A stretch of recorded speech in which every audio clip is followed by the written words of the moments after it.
Ito po ang literal na dahilan kaya di na po lumalamig ang inyong mga AC.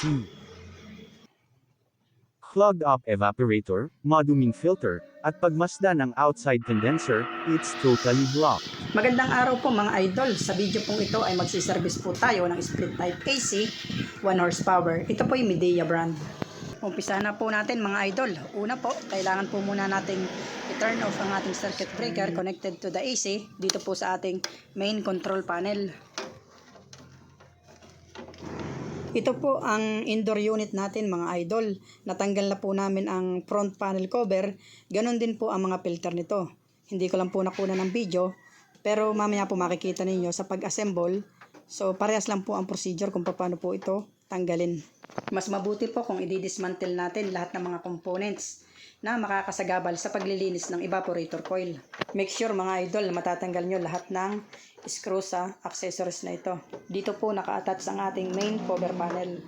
May mga cover po ang bawat screw. Kailangan nyo lang pong i-lift up para ma-access ito. Kapag natanggal na po lahat ng screw, ang kailangan lang po i-unclip. I-unclip po ito sa evaporator unit para ma-dismantle po ito ng tuluyan. And there you are mga idol. Ito na po ang ating evaporator unit. Make sure na ma-cover up ang portion na ito with plastic. Ito po ay safety precaution para maiwasang mabasa ang lahat ng electrical components na nasa loob nito. The same thing din po ang gagawin natin sa evaporator coil. We need to cover up para maiwasan po ang pagkalat ng dumi at tubig sa gagawin po nating paglilinis. At ito na nga po mga idol, handa na po tayo sa ating paglilinis ng ating evaporator coil. Bago po ang pag-i-spray ng tubig ay mas mabuti po kung gagamit po muna tayo ng vacuum cleaner. Ito po ay para mahigop muna yung mga pangunahing dumi na nakasingit sa ating evaporator coil fins. Lalo na po yung mga namumuong alikabok. So kasunod po nito ay inihanda na po natin ang ating water spray gun at tinimpla sa tamang pressure na kakailanganin para sa paglilinis po ng ating evaporator coil. Sa paglilinis po ng ating evaporator coil, so we need to consider yung tamang pressure and tamang distansya po para maiwasan po yung posibilidad na ma-damage ang mga evaporator coil fins. At sa mga nagnanais naman po dyan na magpa-service ng kanilang mga AC, ang ating pong makisig na technician, si Mr. Sherwin Flores, ay available po 24/7. Quality po ang trabaho, madali pong kausap, and affordable po kung maningil. Meanwhile, So, dadako naman po tayo sa paglilinis sa lahat ng accessories na ating tinanggal bago po natin ikabit muli. Ito po ang air filter na tinanggal kanina. Tingnan nyo pong mabuti kung gaano kakapal ang alikabok. Ito po ay sa loob lamang ng 6 months buhat po ng binili ang AC. Linisin po natin mabuti lahat ng accessories na ating tinanggal. Mas makabubuti po kung may pressure water gun para siguradong malinis na malinis ang mga ito.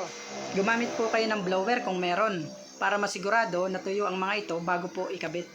Sa mga nakaka-encounter po na hindi na po lumalamig ang kanilang mga AC or mahina na po yung paglamig, so we need to consider the fact na there's a big probability po na the same problem lang po yung ating pinagdaraanan. Sa isang salita, syempre pa, madumi.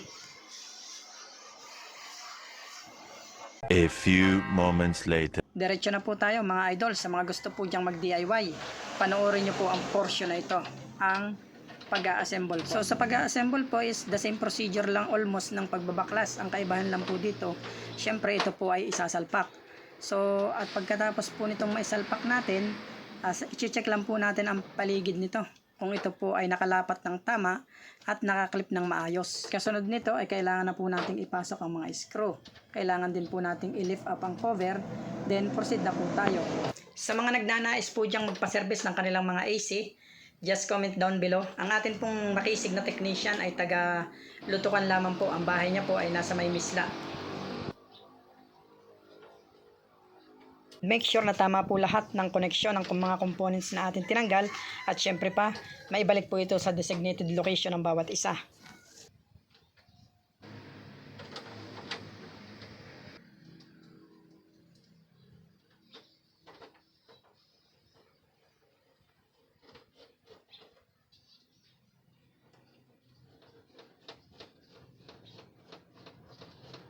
So ito na po yung part na hindi ko po nakuna ng video, yung pagbabaklas ng filter.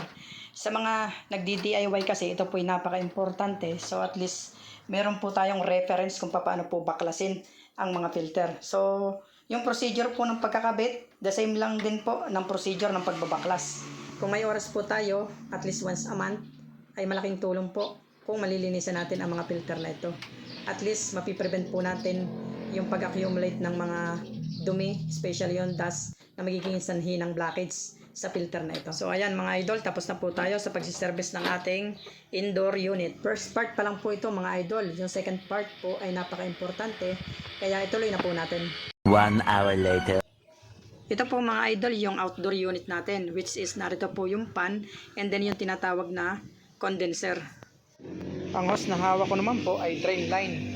Dito po lumalabas lahat ng condensate buhat po sa evaporator. Ibabacuum din po natin ang hose na ito dahil ito po ay connected sa evaporator. There's a possibility na may mga naka-stack na dumi po sa loob nito. Sa outdoor unit naman po o yung tinatawag na compressor, much better po kung madidismantle po ito.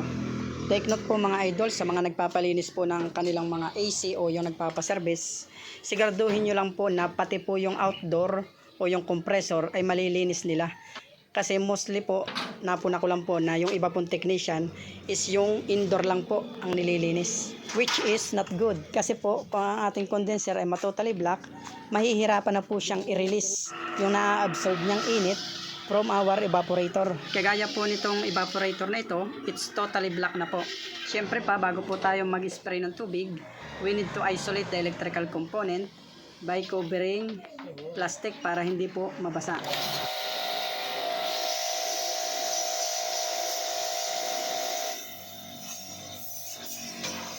Ito po yung condenser na ini-sprayan po natin ng tubig. Mapupuna po ninyo na halos hindi na po lumalabas yung tubig dahil sa kapal po ng dumi na na-absorb na nito.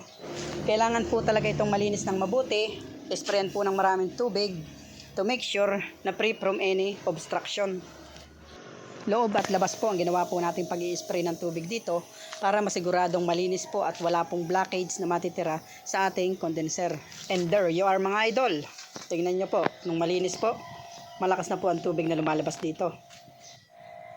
At syempre pa po, kailangan po nating linisin muna ang lahat ng accessories na ating tinanggal bago po ito tuloy ang ikabit. Sa pag-assemble naman po nito ay napakasimple rin lamang. Siguraduhin lamang po na nakalapat po lahat ng mga cover and then siguraduhin po may ilagay natin lahat ang tinanggal po nating mga screw. At dahil tapos na po tayo, we need to resume the power. And syempre pa, switch on the AC.